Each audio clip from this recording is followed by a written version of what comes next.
L'assedio al castello è di quelli lunghi e sfibranti, fra colpi di scena e momenti di disperazione. Ma in soccorso degli assediati arriva, come in ogni vicenda epica che si rispetti, un aiuto decisivo dall'esterno. E dalle terrazze del Cataio si leva un grido di esultanza per le due sentenze con cui il TAR del Veneto ha respinto i ricorsi presentati dai privati per l'annullamento del vincolo indiretto della soprintendenza sull'area attorno al complesso di Battaglia Terme. Oggi è un grande giorno di festa, è finalmente un sospiro di sollievo. Noi viviamo un po' in agitazione, abbiamo vissuto un po' in agitazione in questi ultimi 2 anni, in realtà un po' consci che la causa era giusta, che quindi era vincente. Noi questo lo sapevamo in cuor nostro, però non si sa mai. E quindi la festa di oggi è un riconoscimento alle battaglie di tutti, quindi non solo della politica, delle istituzioni, dei cittadini, ma di chi ama l'arte, di chi ha a cuore il paesaggio e soprattutto è la rivincita del buonsenso. La decisione del TAR rende in sostanza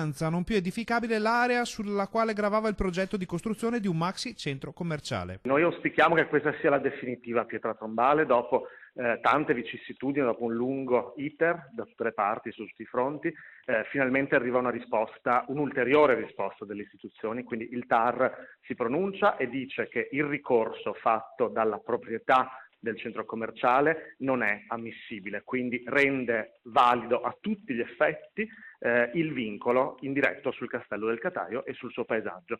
Numeri alla mano, le dimensioni del progetto rendono l'idea di cosa sarebbe successo nella zona della Mincana, fra il Cataio e il casello autostradale, nel caso in cui l'iter fosse proseguito senza intoppi. Davanti al castello sarebbe stato realizzato uno dei centri commerciali più grandi del nord-est d'Italia, si parla di circa 40.000 metri quadrati, cioè più grande addirittura della superficie interna del castello, che ricordiamo è una delle case storiche più grandi d'Europa, sono circa 30.000 metri quadri, un po' più piccolo della Reggia di Caserta. A salire metaforicamente sugli spalti in difesa del castello sono stati fin dal primo istante cittadini, comitati e una squadra politica multicolore.